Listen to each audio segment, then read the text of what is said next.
the series premiere of Datafall. Can I nonchalantly throw the pipe bomb? Roll a stealth check. What? You're gonna throw it? An unlikely team of high schoolers band together. Do you retrieve it? Of course. Go fetch. Really? You say go fetch? But tensions run high. I can't believe I stood up for you. Roll a persuasion check. I stood up for you. Ready to run away. And a godlike threat descends from above. As he does, Aetherion, a golden mecha with sharp, thick plating, massive wings, and a triangle-headed spear, dives 16,000 feet from the sky. Secrets threaten to destroy them all. See what weapons everyone has. Exactly. Make sure you're not biting off more you can chew. I mean, I got a pipe bomb. Yeah, but they don't know that. Will they prevail as one, or will they fall as many? You just murdered us, bro. You're murk. You're done for. How'd they die? Happened a little fast. Welcome to the Datafall podcast, and sincerely thank you for clicking. You listening changes our lives. Now, just what did you click on? Well, basically, this is a story. A story about 5 kids with no money, weapons, or fame standing up to Zeta Corp, the company that owns the entire world. But unlike most stories, this is mostly improv. I'm the game master. Each week, I throw new challenges at our players and they find ways to overcome them. They may try sneaking around them, lying their way through them, or fighting them head on. But whatever they do, there's rules for it. There are rules for hotwiring cars, negotiating with shop owners, becoming drug dealers, whatever you can imagine, there's a rule for it. Don't believe me? Well, you can find them all on datafall.net. If you haven't played Pathfinder, D&D, or any other tabletop role-playing game, you may have questions. So if you do, just comment down below and I'll respond. Now, before we begin, there's something you should know. Each of the player characters, Juno, Boris, Ryuji, Lart, and Archibald, received a mysterious visit from a white porcelain human robot. The message it delivered was cryptic and strange. It read, "Attend Elverez High this Monday at 9 a.m. Failure to comply will result in your permanent eviction from Nova City." Now, with that being said, let's get to know our players. Why don't we go around and each of you describe what your character looks like, say what their name is, and then describe their abilities, starting with you, Trevor. I'm Trevor. Hi, Trevor. That's crazy. So am I just talking about myself? I don't know. Yeah, what do you do for, what do you want to do with your life? like What's your dream? Man, we gotta be an accountant for real. That's your dream. That's not. That's not the dream, but we there. What's your character's name? Little description of what they look like and what their ability is. This is Boris Hackbeef. He looks like the guy from Men in Black, Boris the Animal. He's got like sunglasses kind of like almost in his eyes. They're like splunker goggles almost. And then curly hair with a beard. Even though I might be 12 years old. He looks I'm not too crazy. sure. Apparently you're 12. Like, I'm sure my kid is 30. No, I can't be 12 with this character sheet, so I gotta be like 17. Okay, what's Boris's abilities? Also, Juno's older, so maybe. Should I just read it off? you can be Sure, you can read it off. Okay, Miss Roulette. Boris stole a datafall experiment off of Felix Carmack's desk and jerry-rigged it into a gun he lovingly calls Miss Roulette. The gun can fire once per day with a range of 120 feet. It hits on a 20, dealing a random devastating effect decided by the DM. On a natural 1, the effect hurts Boris or a nearby ally. Everything else has no effect. So it's just like a 1 in 20 chance of hitting big. Hitting big. I like it. All right, what about you, Don? going to school for computer science. Want to be a software engineer. What's your character's name, description, and ability? Lart Stein. He's just like I guess more scrawny blonde kid that has no mech. It's like Titanfall. Yeah. What about you, Orion? Hi guys, my name's Orion. I just want to be a wage cuck for the rest of my life, so. Wage for the rest of his life. What's your character's name, description, and ability? Archibald McManus III. Archibald's arm gives him a +1 to hit on all attacks using his right arm. In addition, he can extend his arm an extra 10 feet as well. Got a robotic arm. And he's like the son of a corpo leader. Someone you suspect is on the board of directors for Zeta Corp, and no one knows who's actually on the board. And so suspecting that even is a big deal. All right, what about you, Ian? I'm Ian, and one thing I like about myself, I don't know. I want to eventually own some sort of restaurant in the culinary world. What other world is it to open a restaurant? In this world, I'm probably just going to work at 7-Eleven for like 30 years. Yeah. That's pretty much it, though. And I'm a groundskeeper. My character is Ryuji Okada. Kind of a chubbier 5'8" kid, but what you would think is like a Asian butterbean, pretty much. Buzz black hair, wears tattered clothes. He's got his trademark overalls with the notebook too. Yes. Oh yeah. What class are you? I'm a barbarian scientist. Oh yeah. All right, what about you, Sheldon? My name is Sheldon. I'm a student at Texas State University. I like playing D&D. I'm going to be playing a paladin. My character's name is Juno Hackbeef. He looks like he kind of like Back to the Future, I guess. He's riding like a motorbike. He's wearing a leather jacket. He's got a bunch of cool gear on his back. And he's got this weird like headset coming out of his head, kind of. All right. I guess that's it for intros. And I guess that's it. Let's get started. It's the year 2102. The Hackbeef brothers are tearing down a high-speed highway on a cybercycle. Juno, the older and more muscular of the two, grips the bike's throttle as his brown hair ripples in the wind. His defining feature, an old, strange mechanical device embedded into the back of his head. Boris, the younger of the two, rides in the sidecar. His curly hair tangled into a scruffy beard. He's smiling wide, the sunlight reflecting off of his black, shiny monocle goggles. Boris reaches into his tattered vest and pulls out one of two pipe bombs, hurling it behind them at the cyber-enhanced German shepherds chasing them. An explosion erupts as the boys race towards the skyline up ahead. The skyline of Nova City. A futuristic sprawl of spiraling rail lines, glowing 3D billboards, and logic-defying architecture. Juno merges their bike into the morning rush hour, stopping behind an armored 18-wheeler. The boys turn to look at each other and let out a relieved laugh, believing the chase to be over.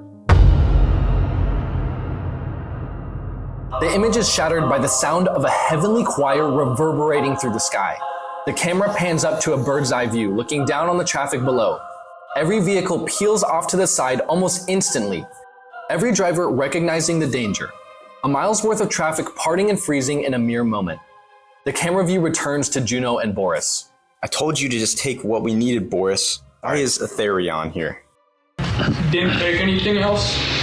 He opens his bag, revealing a CPJ and a sandwich.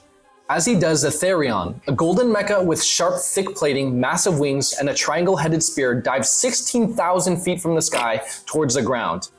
The moment before impact, it flaps its wings, uprighting itself and creating a gust that shoves nearby cars a few feet away. Listen, the second that thing looks away, you need to toss the bag over the bridge. Boris nods silently, his eyes fixed on the approaching angelic mecha.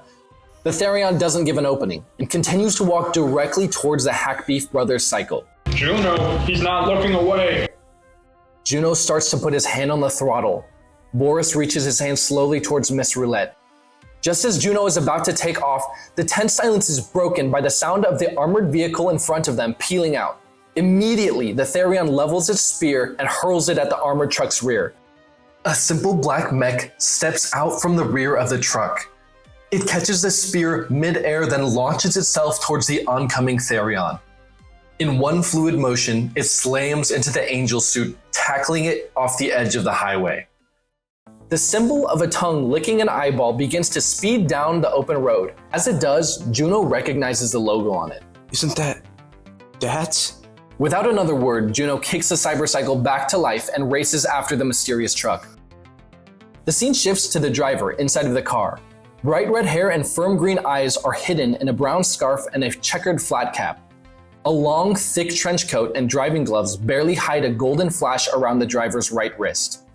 You didn't say anything about a Therion. I wouldn't have taken this mission if I knew there was a Therion. A kitty flip phone buzzes to life and its screen reads, "Too late now, smiley face." Ugh, never trust a Fujimoto.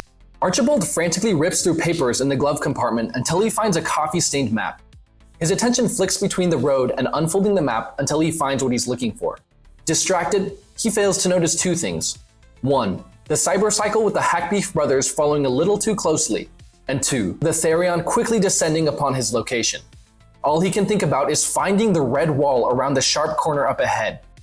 He sees it, slamming the brakes and spinning the wheel with all his might, drifting a 40-foot-long armored vehicle around a nearby coffee shop and straight towards a bright red sushi shop advertisement. Juno realizes a moment too late that he can't stop in time, slamming on the brakes and losing control. In the same moment, while the cybercycle and armored truck drift towards the sushi ad, the Therion throws its spear, lining up Juno, Boris, and the truck behind them. A millisecond later, the spear rends the armored truck in two. The rear of the truck slams into the sushi shop advertisements moments before Juno and Boris follow. Juno is the first to die. His neck is snapped by a flying piece of the armored vehicle. Boris soon follows, crushed by the impact like a Capri Sun. The Therion switches its focus from the explosion towards the remaining front half of the armored truck, now zipping down the streets of Nova City. What the inexperienced Therion pilot failed to notice was that in the brief moment it was focused on the explosion, a golden arm extended 10 feet out the window of the truck and propelled a lanky trench-coated figure into a nearby alley. You just murdered us, bro. You're murked. You're done for. How'd they die? Happened a little fast. In a car wreck. They're gone. Got murked in a car. I got squished like a Capri Sun, he said. The scene shifts to an underground base on the opposite side of Nova City. An angry, red, dark-haired man with 2 human arms and 2 mechanical arms slams his fists onto the holotable's glass, shattering it. Frag! I told you not to trust that kid. Now we've lost our only mecha pilot and the last Titan suit we had. A pink kitty phone with flower petals and a fluffy pink keychain buzzes to life, along with all the other toy phones everyone at the table seems to have. The message reads, "All part of the plan, winky face." Blasting, cocky, arrogant, every Fujimoto is a lying, cheating. A cool female voice emerges from the corner of the room. Fujimoto's saved the world, Bradston. Have you fallen prey to Zeta Core propaganda as well? Besides, I just got an application from a bright new mecha pilot today. A tablet slides onto the table. On its display, you can see the image of a small, scrawny blonde boy with a large scar from an animal on his neck. The camera zooms in on the face of the boy and pans out to where he currently is. A cramped, wire-ridden basement. Lord! Lord! A rotund but muscular Japanese man yells over his shoulder as he furiously chops vegetables in his street-facing sushi shop. You've got to go, Lard! Soon. I'm almost done. In the basement, Lard is working on a small suit of armor that seems nearly finished. Next to him, a small gray cat with a cybernetic right eye and 2 mechanical front legs rubs up against the boy's baggy trousers. Not soon, now! Lard finishes up what he's doing after 5 minutes, and then looks at his watch, cursing as he runs up the stairs. Lard snatches a fish off of Mr. Sato's counter and tosses it to Schrodinger, then quickly bolts out the door, ducking as a handful of steaming hot rice comes flying at his head. Lard, that's 3 games of shogi! I know! The camera switches back to the wreckage of Juno and Boris's limp, lifeless bodies.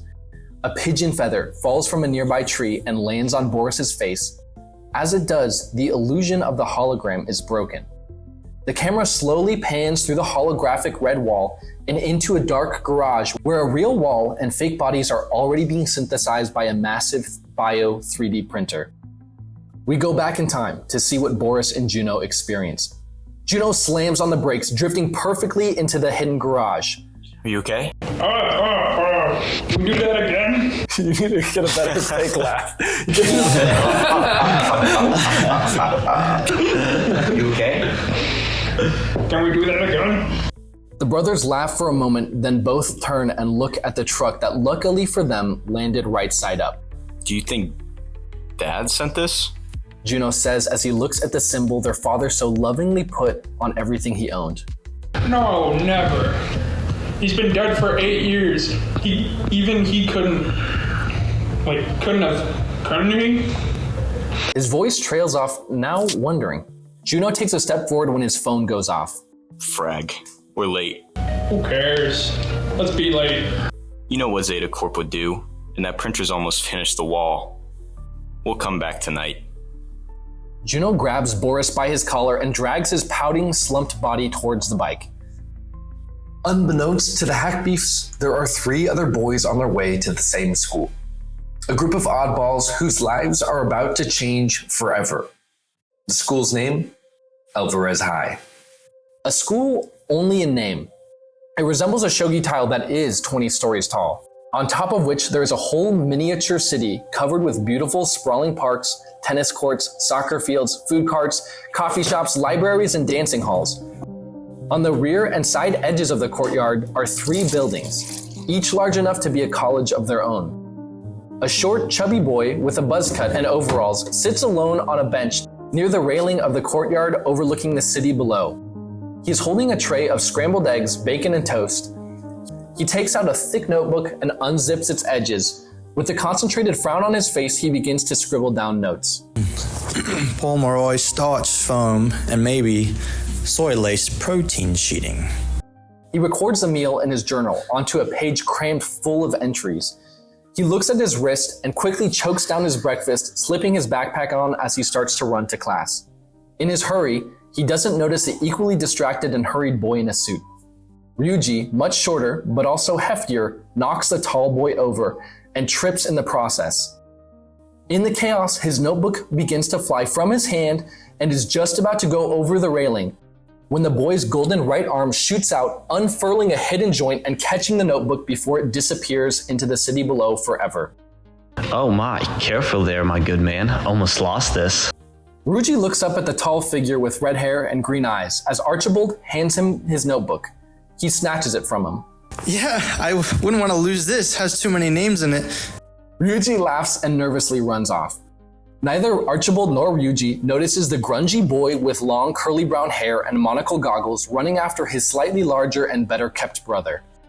The 4 arrive in the back of a college classroom amphitheater that holds thousands of students.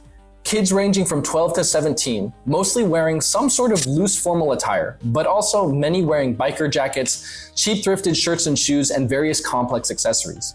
Some are modified with elf ears or orc tusks. Others have mechanical limbs, extra limbs, cybernetic implants, and a few even seem to be fully robotic. Welcome to Elverez High! A tan man in a white suit with long coattails, black slicked back hair, and hands with a different ring on every finger emerges from the stage center with his hands outstretched. The pleasure is all mine! For those of you who don't know, I'm Melvin Elverez, the founder of this great, wonderful new movement, and I'm so happy you could come join us today. A particularly buff, cyber implant-ridden boy with pig-like features stands up. Not like we had a choice. True. Your name, my good man? Oh, Parker. Parker has voiced a real concern, and I'm so grateful for that, Parker. While this is all happening, Boris reaches for something in his vest's pocket. He starts to pull out the pipe bomb, then quickly tucks it away, realizing it's not the candy bar he was looking for. A wide-eyed Ryuji stares at Boris, who smiles and offers him some of the candy. You may not realize this, but you've all been chosen, handpicked by Zeta Corps' team of research. See, we think that somewhere in this room, the future leader of Nova City will be able to build the world that Zeta Corps has sought so hard to create. Could even be you, Parker. Who exactly, we don't know.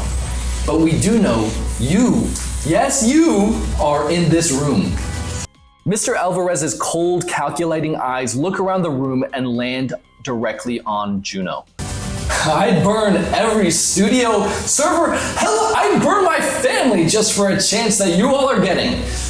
Uh-oh. Elverez clicks his earpiece and puts a finger up to the 10,000 students surrounding him. Melvin here. You said, Carmack? I'll be right there. Without another word, Elverez bows, twists the sapphire gemstone on his left pinky, and teleports away. Juno and Boris look at each other, recognizing their father's last name. A pleasant robotic voice of a woman echoes through the auditorium. Mr. Elverez has important matters to attend to. We invite you to find your quarters down below. Curators will be waiting in your quarters, and nearby construction drones will be more than willing to make any modifications to your housing arrangements you request. Of course, I will always be at your beck and call while you are in Elverez. To request my assistance, simply say, "Mommy, Mommy, I need your help so badly, Mommy."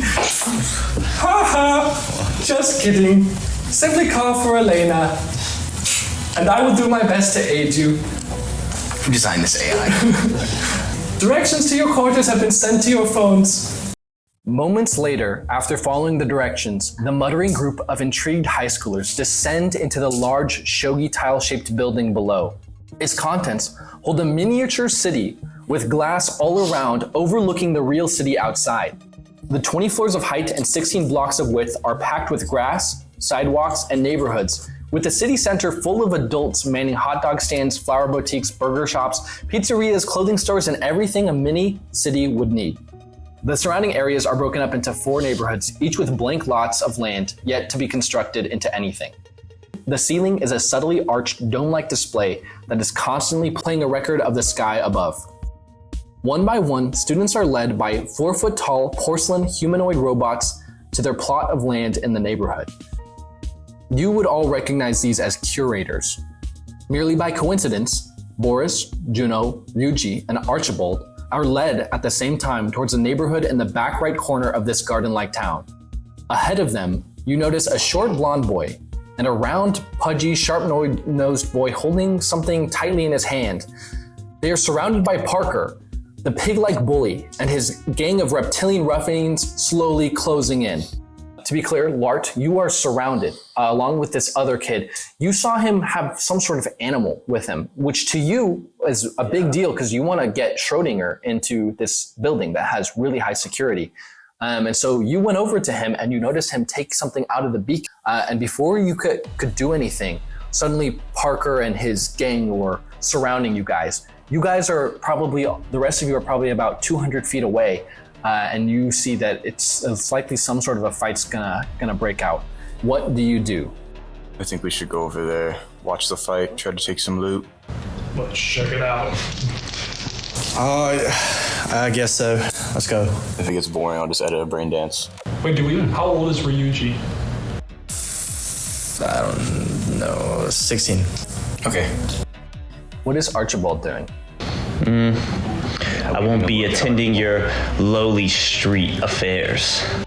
Yeah, why don't you go kiss ass to the president already? I'm sure your dad already has. Parker, What'd you have to do for that golden arm, huh? Just walk away. Parker with 2 twin ruffians that look somewhat reptilian starts closing in on you, Lart, as you look a little bigger and like more of a threat. And it's your friend. I don't know who this kid is, but you better not hurt him. He's friend. He's my friend. Don't worry, buddy. I won't let them hurt you. We're just gonna get out of here. Which of you are approaching? Archibald said he was gonna just stand a ways away. Yeah. You guys are just standing watching? I just want to see what's going. Yeah, I mean, like, we don't know this kid. I don't know this kid. I don't know either of these kids. Yeah, I'm just gonna see what's going on.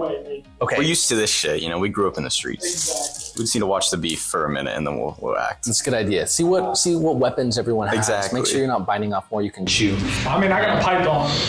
Yeah, but they don't know that. That's gonna be our like secret weapon. That's the last. Off more than I You bring that out. Actually, Juno, why don't you roll an intelligence check? Just get out. First roll of the campaign. You said intelligence? Are we still in camp? Sorry, what's the specific skill? Arcana, history, investigation, nature. I get no bonuses, so.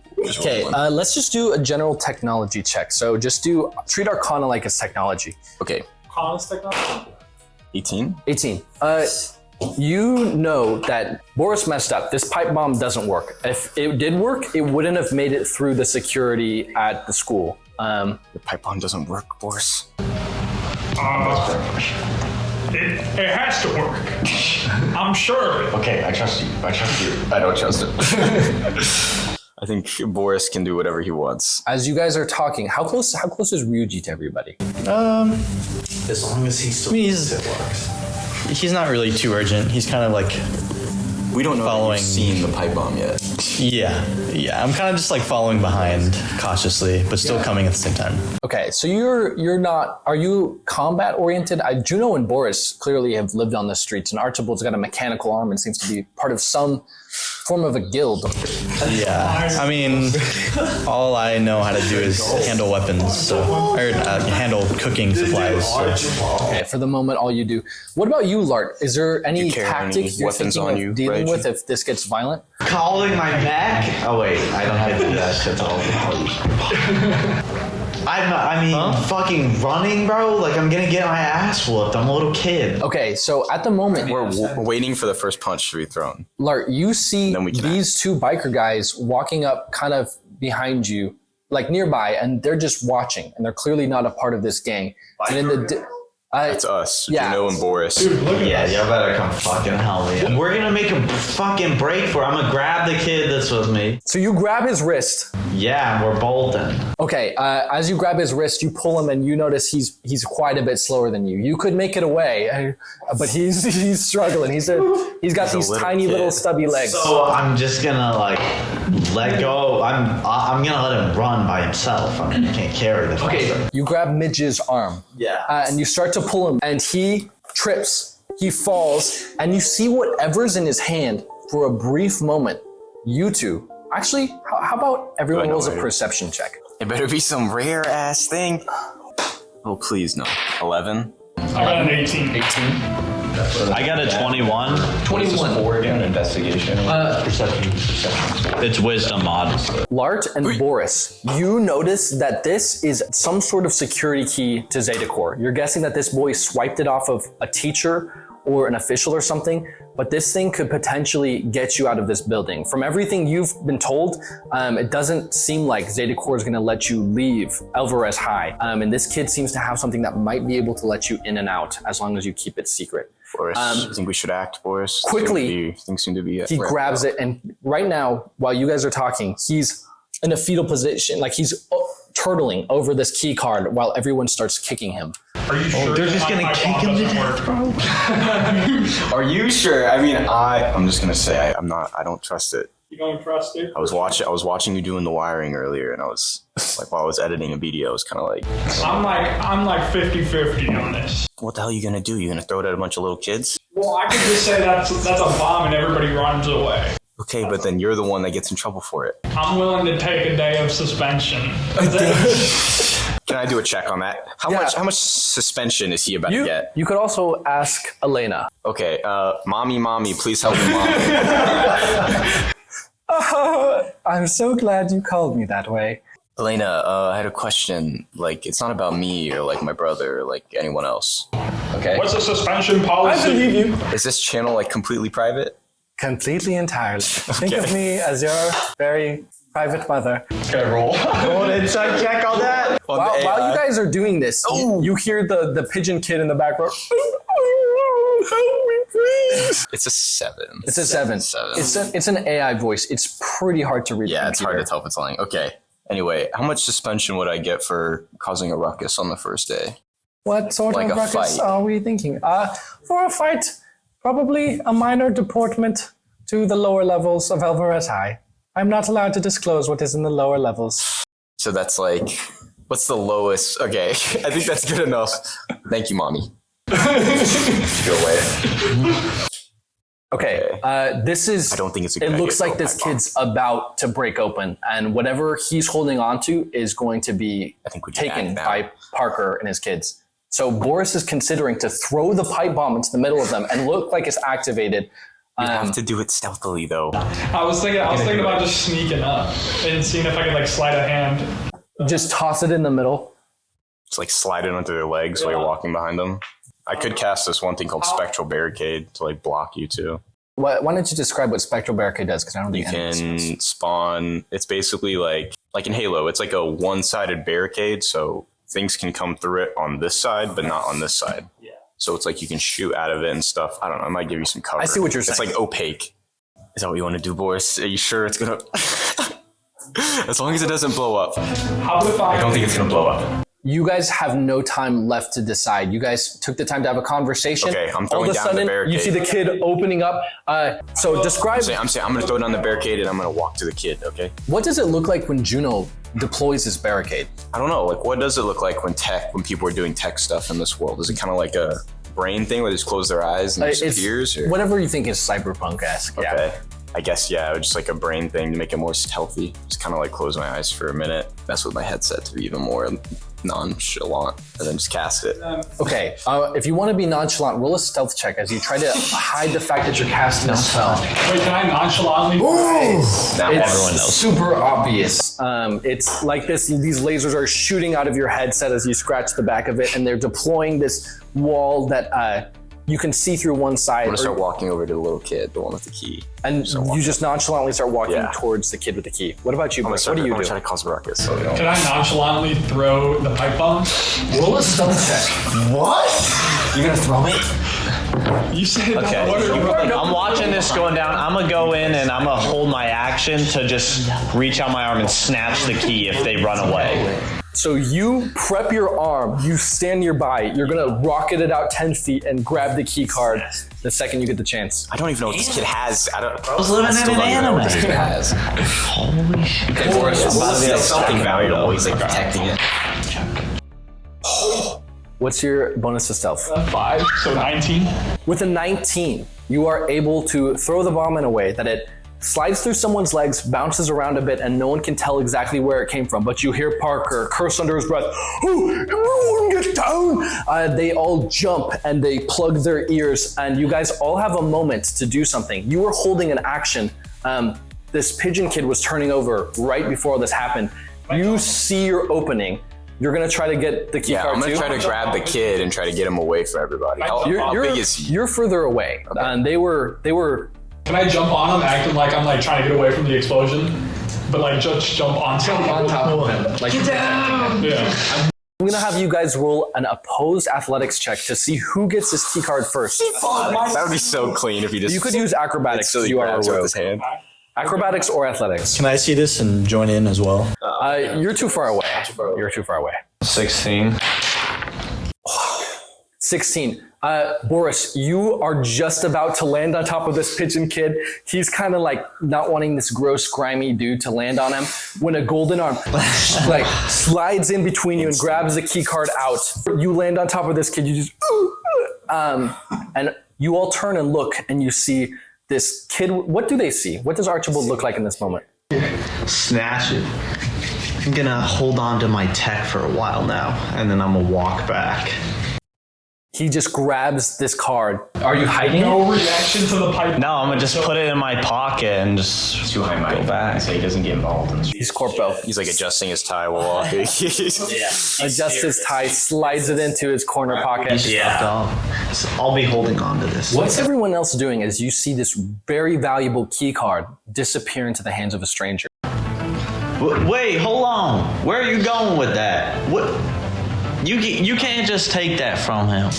I'm gonna go to the kid. I'm gonna start grilling the kid. Like, where'd you get that key card? He's just bruised. He's bleeding from his left nostril. His eyes swelling up so he can't see. I found it. Where'd you find it? I was just on the floor. Floor where? Roll an insight check. Where'd my dice go? 17. 17. He's lying to you. And Lart, you know that he got it from a pigeon. That's why you were with him in the first point. But you're already off after Archibald. Yeah. You say, well, how bad do you want to get it back? Oh, it's fine, I guess. All right, well, then you're coming with us. I'm gonna pick him up. I'm gonna pick him up and start taking him with us to follow he needs him. medical assistance. Yeah, we'll take him to the nurse's office. So I tell everybody. Please take me to a curator. You guys take him to a nearby curator that are walking around kind of everywhere. And do you just pass him off to it? Yeah, sure. Okay. You see it deploy, it put its hands over him and deploy this kind of like ethereal gas-like foam that covers his body and kind of makes him a little damp and heals his wounds, and then it blows him dry. But he's just lying there and fast asleep after it all happens. So you all are continuing to walk. Juno takes the time to take Midge to the curators, but the rest of you are walking after Archibald, I believe. In pursuit. I'm gonna try to go the way that they went too, so I'll be late, but I'll be there. I'm just walking back to my residence. Okay, Going so to check out my new house. Or my area, or whatever. Get out of the school. My Wait, plot. can I sneak and get my pipe bomb back? Sure, your dead pipe bomb. Yeah, You don't really have to say pipe bomb. Okay, so you go grab your pipe bomb, slip it back in, no issue. Pipe bomb, bro. You need to keep that shit. It'll pay. We just gotta work on it a little bit. You guys get your room assignments. Your room assignments are essentially having a small 1-story, 2-bedroom house to yourself. But so far, these curators are taking you to empty lots that don't seem to have anything on it. And from what Elena says, they're going to have some form of construction drones show up and build whatever you request, so long as it's within their building parameters. You all are in the same neighborhood. Some of you are across the street from others, but there's a typical cul-de-sac, imagine. Boris and Juno, you guys are put in a room together. Archibald and Lart, you are put in a room together. And Ryuji, unfortunately for you, you are put in a room with Midge. So Midge isn't there. And so lucky for you, these curators come, or Elena buzzes into your face. And, what would you like the curators to construct for you, Ryuji? Seems that your roommate is predisposed. Can I build anything I want? Anything you want, so long as it is appropriate. Okay, I would like, can the room expand to how big it is, or is it just a set? Probably about the size of this apartment, but there's like a townhouse. It's like a townhouse. Wait, but they can make... You can make anything you want. What's Ryuji's, dream house? I mean, Ryuji's kind of dumbfounded because he's kind of poor, hasn't really, doesn't have much riches, so he's kind of conservative what he does. He's like, I want a double-decker couch. All right. And I want a cooking station. Double-decker couch and a cooking station. Let me write this down so I do not forget. Double-decker couch, dude. Let me hang out at your place. No, he's not even gonna have a house. It's just gonna be the double-decker couch with like a kitchen station toes, and they're also watching. That'd be crazy. What era is this house from? Is it Victorian? Would you like a 2012 style house with those really crappy walls that are basically cardboard and everything is white and gray? Little popcorn ceiling, perhaps? No, I want it in the cabin form, in the style of a cabin. All right, well, that is enough for you. As you are saying these things, a nearby curator kind of just sits down and becomes sort of a satellite for these drones that start coming and just constructing things. When 3D printers print in this world, it's like a laser is shining and slowly building it tiny pixel by tiny pixel. And you see pretty quickly a cabin with a double-decker couch and a pretty standard kitchen. It's nothing, it's like what you would see in a civilian's home. All right, Ryuji. Well, if you think of anything else, don't let me know. Come on, Elena. What do Boris and Juno construct? We need bedrooms, bro. I want a castle with a moat of fire and a drawbridge. Castle, moat of fire, drawbridge. The drawbridge looking back will and be... forth. I'm just like, what the hell? Are you aware that the drawbridge will shrink the size of your house due to the limited area? I needed. Okay. I needed to get over my moat. It's gonna be Are we allowed to bring motorbikes into the school? Into our residences? You recall that when you guys showed up to this, there was some form of holding area where everyone put their personal goods that didn't make it through security. Essentially, you each walked through the sensor and it lit up certain things. And then it was put in these storage units downstairs somewhere. So no. No. Okay. So we don't need a garage on our castle with a moat fire. We need workshops. We both need a place I need to a work. basement too. Yeah, we need a place to work. Basements are against the code as we cannot construct into the floor below. This That's is a fine. building. Just give this is me not... a single mattress in my bedroom and the rest just be a workshop. So essentially, this house is split pretty. Are you okay living in a castle with Boris at this time? Yes. I'm fine with that. Yes. Okay. And I suppose you'd like a throne room. Yes. Basically, what happens is there's a small 2-story castle. It's got a total of 4 rooms. 2 of them are bedrooms, 2 of them are workshops, and the workshops can be connected. There's this sliding wall so that if you want to connect your workshop, you have a throne room, and Juno has a simple mattress on the ground in his room. A humble abode with a workshop where I can just edit. What would you like, you little German-looking boy? I need a place to tinker. Tinker? Go to the bathroom.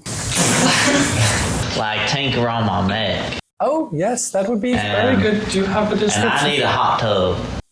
A hot tub, yes, that is quite doable. I'm not gonna stay in this dump.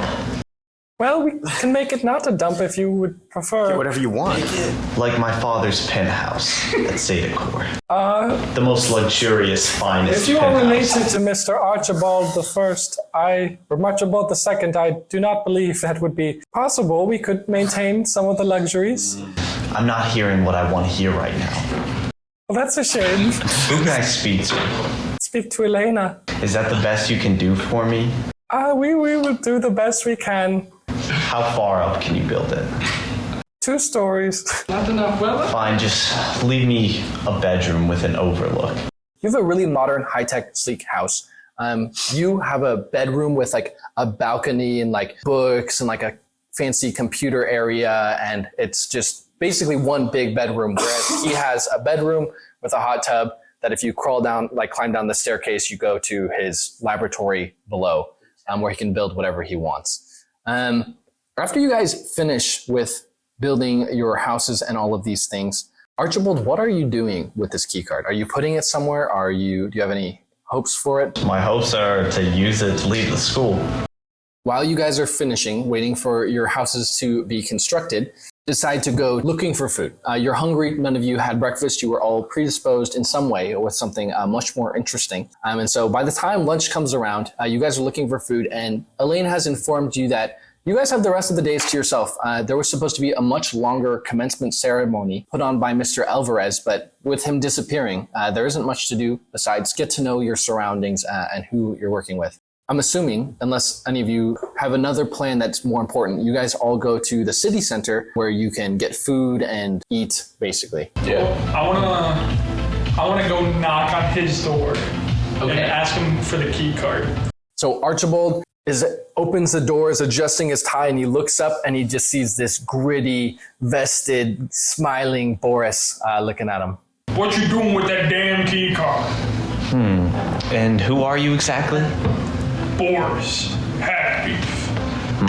Well, I'm probably gonna keep it to myself for now, but if we have any shared interests, I might let you use it for a while if you bring me something. What do you need? Bring me something worth my time. Maybe a weapon? I can arrange for something like that. That's chill. And then can I walk away and then come back like 15 minutes later with the fake pipe bomb? Yeah, sure. Archibald was heading to go get food, so you catch up to him and you bring him the pipe bomb. I have your weapon, sir. What is this janky pipe bomb? Does it work? Of course. You're talking to the finest. I'm gonna roll an insight check on this. Wait, hold on. Yeah, deception. I got a 6. 6? Oh! What the? 1. Okay. You read your ass like a boy. You start repping the hacky. No, this is a piece of crap. Get this out of my face. And I just throw it around on the floor. Just throw it away. Do you retrieve it? Of course. The dog? Fucking pipe bomb. Yeah. Go fetch. Really? You say go fetch and you throw his... I'm gonna go get some food, bruh. All right. Where is everyone headed to go get food? What's everyone looking for? I mean, we're living in the same room now, right? Like, you're living in the same house. I'm assuming we're going to the same place to eat. Yeah, so you guys go all to this giant school cafeteria, mall food court, utopia. I want you both to roll a perception check, Juno and Boris. 3. Fucking 1 again? 3, 1.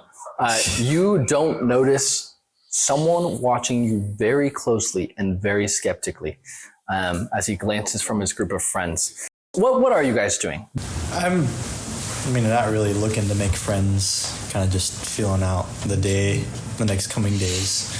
But I'm looking to grab food, like perishables I can bring to my my room. So I'm like looking for breads. I'm looking for starches that I can keep in the fridge. You look for food, but you know, because you have like a network of suppliers in this world, that there's no natural food. Everything is synthesized in some level and is lower nutrition, lower density, a downgrade. Everyone else seems used to it, but you're one of the few people who it's like eating cardboard. I'm gonna go sit down here. Hey, you really saved my ass back there. I thought I was about to get beat up. Yeah, I did too before we came.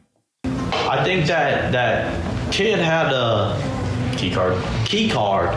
Yeah, I saw it. He's my roommate now, so maybe I could use it. Kind of like scoot my shirt. He's your roommate, huh? We're gonna kind of get interested. The guy's he's kind of stuck up though. Like a corporate bullshit.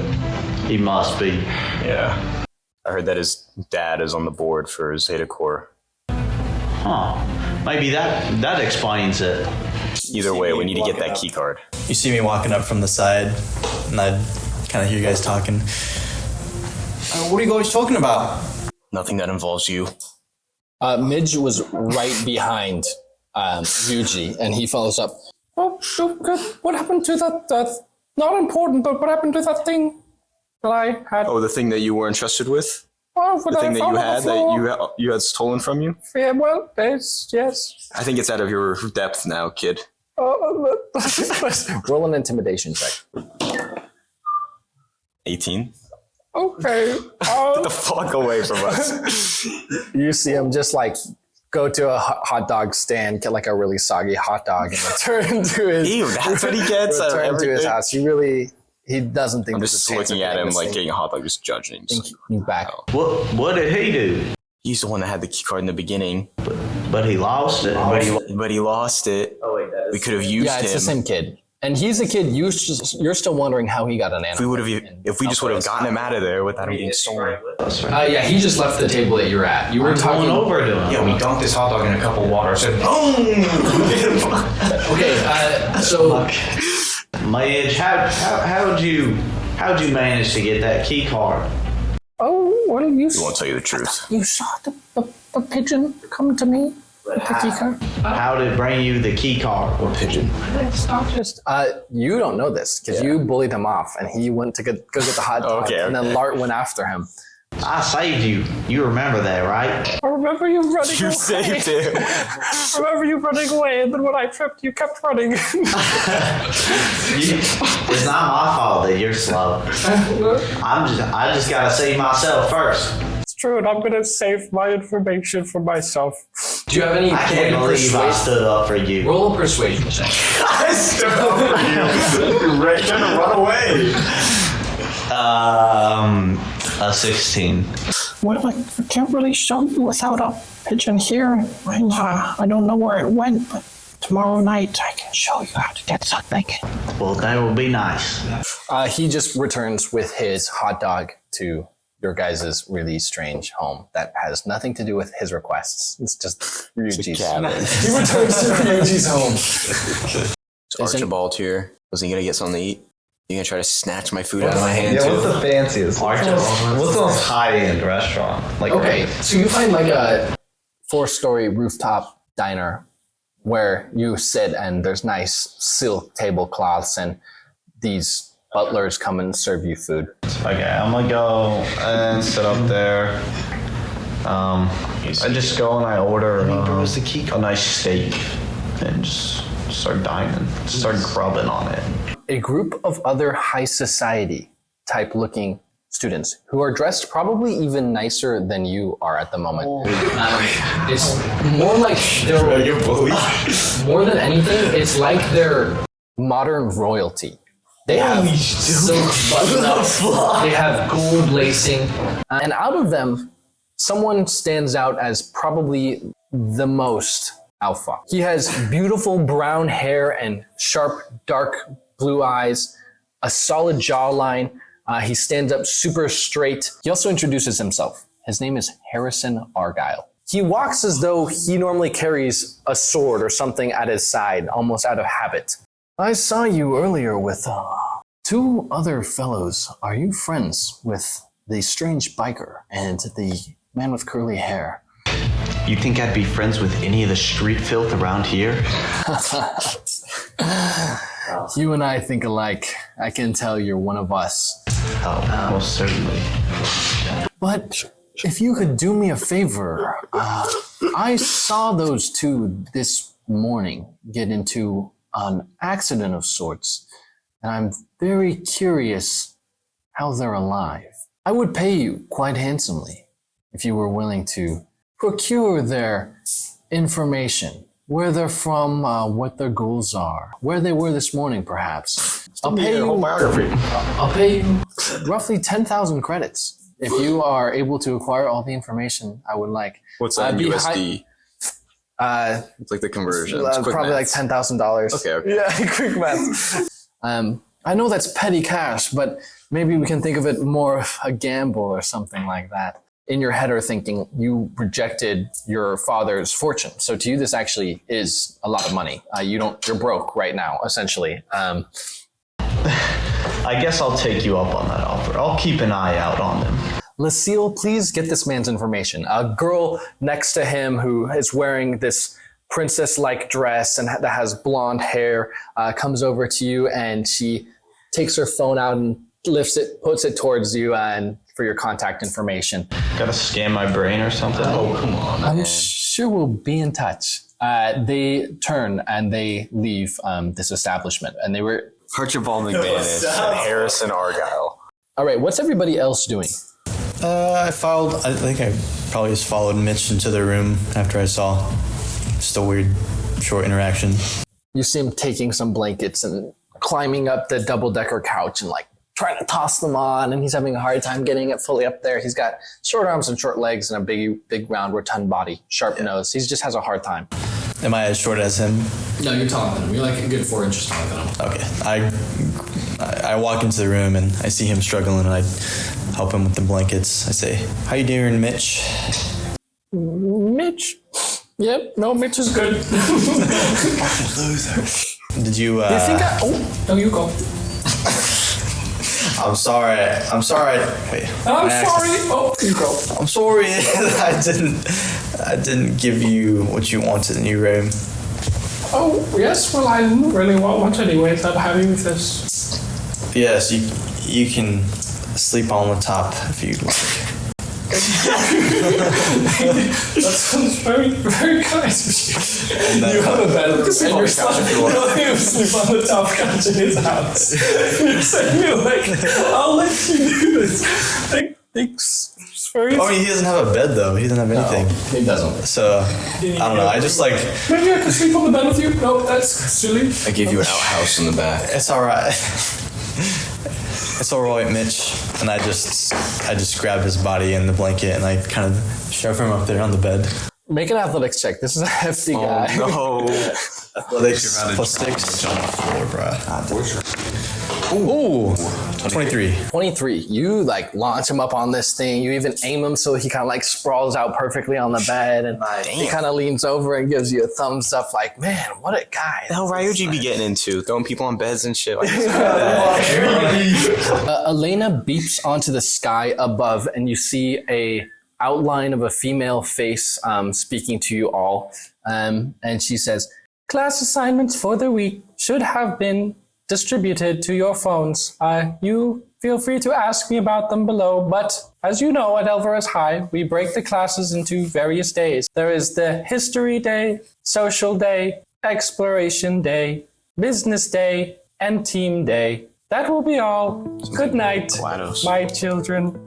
The sky turns dark, and suddenly it's black, and you notice all the windows that you were looking through turn tinted, and pretty quick, it's eerily dark in Elverez downtown. Well, my fire mode is still going, right? So it's still got some like Hell's Kitchen, bro. Yeah, your fire mode is still flickering. We probably have light rooms. Sometimes Boris just stands outside his fire mode and just watches. I want to stand at like the edge of my fire mode with the drawbridge down and just like I'm like a black silhouette, just like sitting there at the middle of my drawbridge. Nice. What Juno and Boris are probably thinking about is, how long do we have to get back to that armored truck? Yeah. Yeah. The job. Someone meant for it to go there. There wasn't this hollow wall with this really complicated I mean, roll a technology check to see if you even know how something was able to fabricate that wall and fabricate that illusion. Technology is what, intelligence? Yeah, it's an Arcana check. 20. 20. Okay, Juno, you're able to figure out that this has to somehow be connected to the data fall. The data fall is what Fujimoto and Dr. Whittleston, who formed Nova City, invented, which is essentially the only 100% clarity quantum computer. Currently, Zeta Core completely controls the data fall, but whatever technology that was so fast-paced that it could create a perfectly lifelike, realistic hologram of you two dying in order to trick someone has to be data fall tech. Like, it uses some form of 100% clarity quantum computer. So is that like black market in this world? Like, is that like crazy? Someone, has it on a black market. And so you know, A, that it's super rare technology, no one should have it. And B, that they probably want whatever was in that truck pretty bad. Like, that was where the truck was supposed to go. So you guys think, we're on a clock. We need to get to this thing as soon as possible. Yeah. And the only way to do it is to get out with the key card or some other way. I'm gonna walk up behind Boris, acting all like stoic on the bridge, and put my hand on his shoulder, like, you wanna go keep that guy's house, look for the key card? Juno and Boris sneak to the nice penthouse-looking, modern, cube-shaped monstrosity that is Archibald's home. There's a balcony, right? There's a balcony. Bedroom? Because he wants to overlook the... This is gonna be easy to... So how does it look? Yeah, like, so how does the house look? Yeah, what does the front describe your house a little bit more. So, like, I guess it's like split, and there's large side in the back with the workshop and stuff, and then mine just has like, I guess, like a cover, so it's the patio's on the second story, and then there's just like an area underneath, and it's like boxy, all glass, lots of windows, like futuristic. All glass. Okay, so we can see, large, we can like see into your house. Yeah, you can see it. Okay. So you see Archibald. Is Archibald asleep? Is he trying to hang out with these cool royal kids? No, he was probably planning on using the keycard to escape tonight. You guys are sneaking up to this house. You're looking through the glass for Archibald. Roll a perception check. I'm just packing my things. I'm just up. 18. When you leave the house, roll a stealth check to see if you can get out without them noticing you. You have to be an 18. I rolled a 1, a 2, and a 3. An 11. Yeah. Nice. You guys see Archibald sneaking very poorly out. The fiery mote glints on his golden arm. And so you see him sneaking out towards the edges of the city where you guys entered originally. So you're essentially returning to the top because from what you can tell, there's a courtyard 20 stories up in the air. There's 3 skyscrapers, 3 giant like university buildings in every corner, then elevators on the side that go down to the security section. So if you could fly, that would also be a really easy way to get out. But yeah. You ascend the top courtyard. You feel the night breeze on your back. Boris and Juno, why don't you roll a stealth check to see if you are able to follow him without being caught? 16. Bro, 22? Okay, roll a perception check as you exit. I want to follow this shit out. Perception too. You notice Archibald packing his bags pretty easily. And so you could also roll a stealth check to try to follow him. Yeah, I'm going to follow him. Are you letting Juno and Boris, or are you also going to have to hide from them? I mean, I don't really care if they see me. I talked to them earlier. So roll a stealth check just to hide from. 6. Wait, what is my stealth? 15. So Archibald, you don't notice any of these 3 people following you. Good. And for the sake of Ryuji, like 3 people. For the sake of Ryuji not being left out, can you think of any reason Ryuji would? He's probably hungry again. Okay, Ryuji's stomach is growling in the morning. He's looking for some food. He needs a second dinner. He pops his head outside. He sees first Boris and Juno sneaking after Archibald. Then he sees Lart a little bit behind them, nod to Juno and Boris, who see him and kind of are like, okay, whatever. Let's jump this kid. And then behind you all is Ryuji. Roll a stealth check as you try to follow them. Oh, he's not stealthy. Come on, stealthy. Stealthmeister. 5. You guys, that's below passive perception. So you guys all hear Ryuji accidentally closed the door way too loud, and you see his pudgy frame like as it slams the door shut, following you all, and he kind of just freezes. And you guys are probably about like 300 feet away from him. I don't give a shit. Whatever. Just leave his house. Okay. Are you gonna try to catch up to them? They don't seem to mind. I'll probably try to go look for some food really quick if it's fast enough. It wouldn't be fast Okay. enough. Then yeah, I'm kind of just like, I don't know, being nonchalant about following them, even though I'm not stealthy at all. Okay. However that would look. Archibald, you hear the loud slam of a door in the distance. We'll just add to the but chaos. It'll make it easier. It doesn't really seem to be. It's pretty far away, so you think maybe it's a couple's fight or something. So you're able to ascend to the courtyard where you two met originally. You make it up there. You find a security elevator, and you see that it is definitely not letting you go down at this time. You take the key card from your pocket. You put it up to the scanner. Door opens. You step onto the elevator. The rest of you are watching this happen. And in your heads, you're wondering, if he used a key card to get into this elevator, we only have until this thing closes to get into this thing. Either that or we could try to hack this. Yeah, I'm going to try to get over there. Okay. All of you roll an athletics check as you are trying to clamber over each other across this field to this elevator door. Not 20. Not 20. 8. 15 or 17. 17.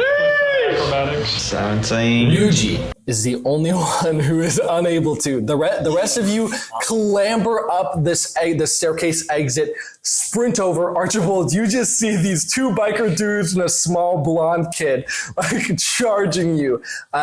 Boris grabs his hands on either side of the door, giving you enough time to catch up Ryuji as Juno slides it under his arm. What are you doing? You going out tonight, huh? You gonna leave us? Light up for us. Headed out. I could ask you the same thing. Well, I was just taking a nice stroll when I noticed you walking pretty past your curfew, pretty boy. Were you? Because I've had people coming to me looking for you two. What have you guys been up to? None of your If you're not gonna business. spill, then I won't spill. Okay. Let's just keep it quaint, you know. Seems like we have pretty similar interests here. If you guys are wanting to leave, just We all want to get out here. I'll just stay quiet and follow me. Okay. Sweet. Sure. Look at Ryuji and be like, what are you doing here? I was hungry, and then I saw you guys, and I didn't want to be left out because Mitch he's kind of a baby. I agree. That's a good reason. Mitch turns over in his bed and whimpers back at home. Do you have any food? Sorry. Anyways, Are you coming or not? I'm coming. Boris, for a moment, you think, oh, I do have a candy bar, but then you start pulling out the pipe. You guys descend this elevator, floor after floor. You're all kind of watching with bated breath, wondering what's going to be revealed when this door opens. You're just watching it go 20, 19, 18, all the way until it goes to the letter B. You suspect there still may be Zeta Corps security guards roaming this area. These guards have full body armor, heat vision visors, instinct nerve gear, which gives them really fast reflexes to things that they don't even see, and hex piercer rifles. That's what you saw originally, and you are curious if they're going to be on this bottom floor. You know there's storage units that are each labeled and have everyone's belongings locked away in some capacity. Either than that, you're going to just have to navigate through this maze of storage units to a central elevator, get up to that, and that'll take you to where you can exit the lower levels of Elverez High. So what are you guys all doing as you're preparing for these elevator doors to open? You have no idea what's going to be on the other side. You just know you don't want to get caught. I'm ready to duck and hide, dude. I'm ready to hide whoever. I'm opens up and takes my cover. sprint. I'm ready to sprint out this shit. Okay, I'm imagining if you guys are all getting ready to run and hide, you guys are going to have to coordinate. You're all in this tight elevator space and you're all planning to sprint out. Unless you guys are willing to coordinate, you're not going to be able to figure out a way to get out quickly and at the same time. I mean, I'll go left. I'll go left. Follow me, The rest of you guys are on your own. Holy shit. I'm just waiting until the door opens. Can I try to focus my awareness, the ranger use the thing to gain advantage on checks? That's a good idea. That's good. So you try to remember the layout. I'm just gonna try to get it's like an insight check or perception to where we might possibly. Okay, roll a perception check. You try to recall the layout of what you perceived in the past. Ooh, not one. Damn, he got that shit. He got that shit. A 1, a 2, a 3, a 1, and a 5. Like, dude, I'm gonna fuck. So with advantage? Yes, with advantage. You're frazzled. It's been a long day. You didn't rest good because you don't have your typical cotton sheets that you're used to. You feel like you've been eating straight drivel, is what you've been saying. all day, brother. Because of that, you're off your game and you're kind of shaken by everyone around you. Ryuji and Lart, do you have any plans for how to deal with whatever's on the other side of the store? Yeah, I'm just gonna run behind the other fuckers that are in the elevator with me. Okay. So you hear them say they're gonna go left, and so you guys plan to go right. The doors slide open. The second there's enough space, I need you two to roll an athletics check to go left, and you two to roll an athletics check to go right. 4, 7, 15, 12. Shit. I got a little. Wait, athletics. 13. 13. Yeah. And finally, you, Archibald. Please roll an acrobatics check. Mr. McManus. Mr. McManus. 12. So, you guys managed to get out, all you three, but Boris trips while going left, and Juno, you trip over him and fall to the side a little bit. Yeah. The rest of them dart off somewhere into the storage units and start sneaking around. There's a few things that you notice. First of all, this is super empty. No one expected there to be students running around from what you can tell, because if they did, there would be way more Zeta Core security. So whatever Midge got, he was really not supposed to get. And it's surprising that it's missing and no one knows about it, and it's surprising that he got it at all. Secondly, you notice that there is a teacher off in the distance who seems to be perusing the elevator in a circle. This is a tall, sturdy man. He's only upper body. The rest of him, the lower half, is a clockwork wheel. He has thin, square glasses, a suit with long coattails, and long black hair that seems kind of greasy. You guys all bolt off into various corners of this storage unit center. You're converging upon this central elevator that's what's going to allow you guys to get out of Elverez High. And there's only one person who seems to be a guard, and it's this weird-looking teacher that is circling this elevator. So I'm assuming Juno and Boris, you guys are together, and I'm assuming the rest of you are all split up. And so you guys kind of make eye contact across this shadowy halls and are trying to figure out what to do. We gotta get up. What is that thing over there? I have no idea. Why is it just going in a circle? It's a teacher. It's a security bot. How are we gonna get around this thing? Pipe bomb? Yeah, I was thinking we could throw my pipe bomb. Yeah, that'd be too loud. If that garbage even works. Can we try to get it to work real quick? I say you throw it, it distracts it. Throw it kind of in the far corner, away from everything. I might be able to get it to work though. Roll a technology check. What is that? Just Arcana.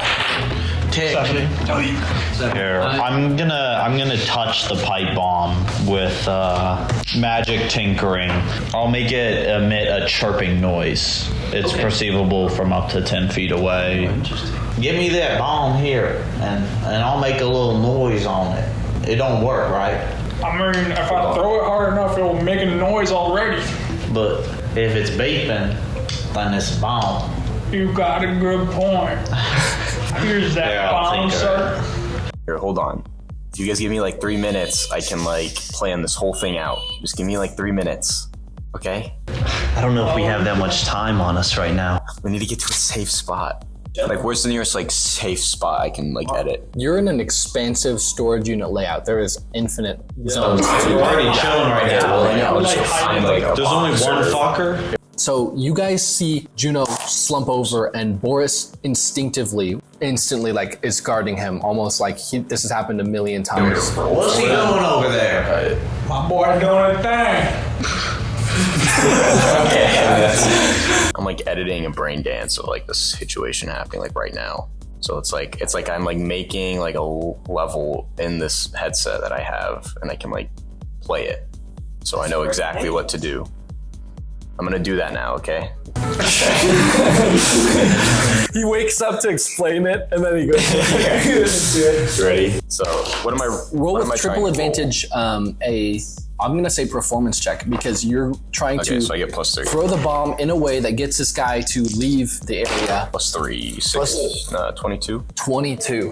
To you guys, there was a split moment where this guy is turning the corner, where if the bomb was thrown just right, it could get this guy to run directly behind the elevator and far enough back to where you have time to make it through the elevator doors. I need you all to roll one last athletics check as you guys try to sprint and open this elevator and get in before this guy realizes it's a bomb. You hear him yelp, "Ooh, ooh, ooh," and then just wheel off really quickly. Advantage because I mapped it out. Sure, you can have triple advantage. We'll say Juno, having mapped out the situation, doesn't have to make the check. Okay, you are 7, 9, 12. 12. Archibald, you have the chance, if you want to pick between Lart or Ryuji, or neither if you want. With your golden arm, having reached inside this elevator, you could extend your hand out to one of them and yank them inside. If you really, really wanted to, you could try to do both, but it would be a harder athletics check. Or you could do neither. You could just leave them. No, I'll pull Lard in. Okay, roll an athletics check, DC 15. Okay, we got this. Nope, we don't got this. You try to reach and pull Lart out, but not in time. I need you to both roll a stealth check now, as you're left behind, and you're trying to hide behind the storage units in time. This was not in the plan. 23. 5. Or wait, 22. You should give yourself 22. like inspiration. 22. Yeah. Do you have any? That's an ally. Yeah. He's an ally. I'd say you could use your bonus action to give you the cake and you could roll a d8. Okay. Is that even gonna help him though? He just rolled a 22. No, he rolled a 2. Yeah. Wait, Sheldon, can you hear me? It would be useless for him. The dungeon. I'm sorry, it's not meant to be. Ryuji hears this figure come back around and start wheeling around the corner. You see Lart disappear into the shadows behind, and you see his steely gaze meet your figure illuminated in the middle of this room you should not be in. We're gonna skip to what you guys are doing. Where does Archibald go, first of all? Because you're gonna have to be back by morning for classes. I'm headed to the Resistance hideout, I guess. Okay, so you're checking in with the Resistance.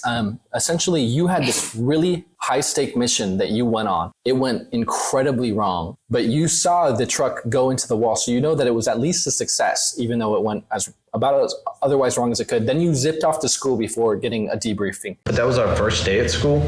That was this morning. But like nobody else we know, or nobody else that we know knew that we were going, or do we all know about this like previously that we were? You all knew about going to Elverez High. This has been something that's been on all of your radars. It was essentially a really scary droid showed up to each of your doorsteps and mandated that you be at this place at this time. Otherwise, you risk being excommunicated from Nova City itself. So you guys would all have to find somewhere new to live. So you're headed to the Resistance. You end up getting there pretty quickly, and you find this sushi shop building, and you go inside, you do the secret knock on the door. Actually, no, you take out your kiddie phone that you've had this whole time, and you text a code into it. And that opens up this Kiddie phone? Yeah. The trap. Yeah. Everyone in the Resistance, for whatever reason, has a kid phone. It's like a toy phone. You type something into it, the door opens, and you were pretty sure this was going to be the case, but you figured at least I could show up to the hideout and I could leave a message for them while they're gone. For the most part, the Resistance is pretty pen and paper. There's no radio waves because Zeta Core controls basically every single possible frequency that there could be. And so you were going to leave a debriefing on a piece of paper in this room. And you notice Bradston in the back drinking himself silly, who stayed late for whatever reason. And with that, we're going to cut to what you two see. Boris and Juno, you have the hardest problem to deal with. You guys now reach the location where you saw this truck leave off. It's dark at night. There's only a few drunks walking the street. You notice some people who are brain dance addicts stumbling around with a big grin on their face, collapsing into corners and lying down and kind of holding themselves to keep warm. Only one other person on the street, someone looking really sickly and skinny, who clearly hates his job, with a cap hiding his face from the street lamp below, cleaning up the blood stains where Juno and Boris's corpses were. You have two problems to deal with. A, there's this guy cleaning up, and you have to somehow break this wall that you know was constructed back again. And then you have to figure out how to make it into this armored vehicle. What are you guys doing? How are you guys gonna get to this armored vehicle? How many homeless people are like watching? Probably a good 4 or 5. Do any of them look like absolutely just like fucking? You see one that looks a lot like Boris if Boris went off the rails. I'm thinking I try to yoink one of their headsets off. Okay, so you go to the one that looks like... Just rip them out. Future Boris. Where am I? Like, sir, you have to leave the street. We're trying to clean a crime scene here. Oh. Zeta Core will have your ass. Roll a persuasion check. As an inebriated. Yes, it's just dancing with such a beautiful woman. You hear him muttering as he stumbles off into the distance, into the shadows of an alleyway. Okay. I guess now that I have a headset, I'm gonna plug in one of my own custom ones. Okay, what is in Juno's custom brain dance? One's called Boolean algebra. Boolean algebra, nice. And I'm gonna slot it in, and I'm not gonna tell you what it is until I put it on his head. Okay, so you're sneaking up behind. I'm gonna try this to guy get to the janitor, and I'm gonna talk to him and be like, hey, what happened to you? Oh, some stupid teens got in an accident. Probably silk smoke junkies. You look like you need a break, man. Yeah, from life. Oh, sorry. You ever tried? Therapist says I shouldn't make those jokes. You ever tried brain dancing? I could be persuaded. Well, I've got a mighty fine one here, custom edited, sir. No one's ever thought it was cool enough to I made this just for a janitor. Roll a persuasion check. 10. He's pretty easily persuaded. You want to try it out? Me? Yeah, dude, for you. Yeah, I guess I can take a break. It's not like anyone cares who's watching. Yeah, it's already too late, man. Just go ahead and indulge. Okay. He sits down and he flips. And that's what it is.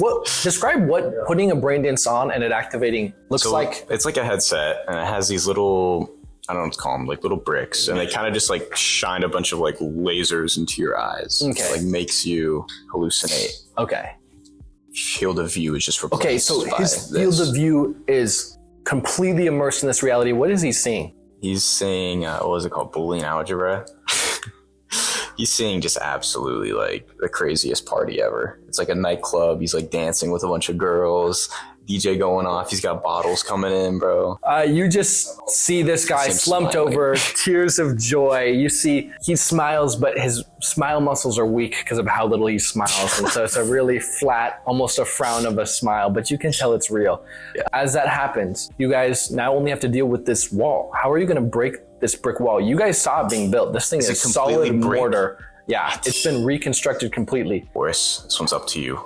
I did the hard part.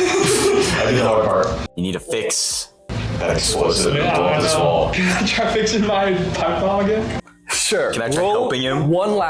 This is your last chance. If you roll bad, this thing is going to start ticking. How else are we getting past this wall? How else are we getting past this wall? That's a good point. We need to get in this wall. 14. You figure it out. It's a weak bomb, but it is a working pipe bomb. So wait, the scenario right now is there's a wall, and past the wall there should be an armored truck. In a garage. In a garage. Yeah. Damn. Do we know if the armored truck's unlocked, or do we have to get into that? We don't know yet. You have no idea. Figure it out. Okay. Is it common knowledge that like when an explosion goes off, like they're on that shit, there's like instantly police and stuff? There will be some form of police that arrive very quickly. I fixed my pipe bomb. Roll a general intelligence check. Okay. It doesn't matter. Yeah, that's 20. Natural 20. You look up and you see that there's still whatever technology. Somehow, now that you know that it was Zeta Core Datafall Tech, you see where whatever system is online and you realize it's still turned on. Whoever was supposed to come to this garage, take the technology, hide it, and shut it off, didn't show up for whatever reason. And if you were Archibald, you would know that it was Bradston, who instead of staying up and waiting until nighttime and retrieving this technology, got super hammered. So what you're saying is when we blow up the wall, there's going to be another fake wall, like hologram. There's going to be another fake hologram, and there's going to be something to explain what happened to everyone by generating an instantaneous, believable hologram. Shit, let's just blow it. Are you moving this janitor at all? Go crazy. Are you moving the janitor or are you leaving him there? We should probably move him. Yeah. Boris, You place this pipe bomb. What? Boris has been wanting to blow this thing up all day. So Boris first grabs a bunch of sand and he makes like a little like area around where he's gonna blow in, and then I could cast my starting barricade on it to make it like an even smaller blast. It would just be like only against the wall. So I'm gonna twist it, drop it, and then run away and yell at Juno, put up that barricade. Oh wait. Instantly put it up. Juno deploys this barricade. You stick this pipe bomb in the wall. You're running off. I'm assuming a big grin on Boris's face. Yes. You cannot wait. Explosion happens before you guys can see what the hologram actualizes. You guys run through this wall. You're now alone with this armored vehicle, just the second half of it. And the crazy projector, right? And the crazy projector's inside. What are your guys' plans? And already, once again, this 3D printer is starting to... So the front half of the car was severed in two, and that's what Archibald drove off to distract the Therion. So is the armored truck, is there like a shit in the back of it? Just imagine like a locked armored vehicle's second half. Can I look for the keys to the back half? Okay, sure. Roll an investigation check. So is it cut in like half or like split down the middle? It's split between where the engine of the semi-truck would be. That's a 22. 22. Unfortunately, you can't find what isn't there. But otherwise, you would. You say armored truck. Really what are you talking about? Like an actual like truck, like an 18-wheeler, like crazy armored? Or like a crazy 18-wheeler. So the only way to get in is like through the... You're going to have to somehow cut through the wall, hack whatever computers you can find. You could roll a technology check, both of you, to see if you... So an Arcana check. I can just hack it. If you can find a PC and hack it. You first.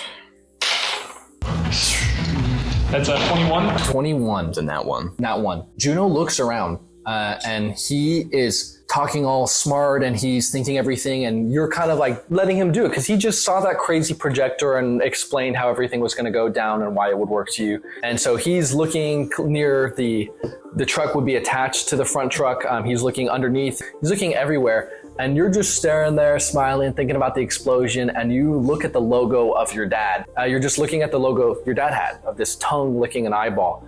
And you kind of just look into the eye, and you're kind of reminiscent of some good times playing with your dad, just playing video games together. And you notice that there's a hole in the eyeball, and you shine your phone's light in there, you peek around, and you stick your hands inside and you feel something scan your finger, and you just hear it say, Boris Hackbeef approved. Let's go. You're at the back of this truck and you just see it start to open up, and that's where we'll end our session for tonight.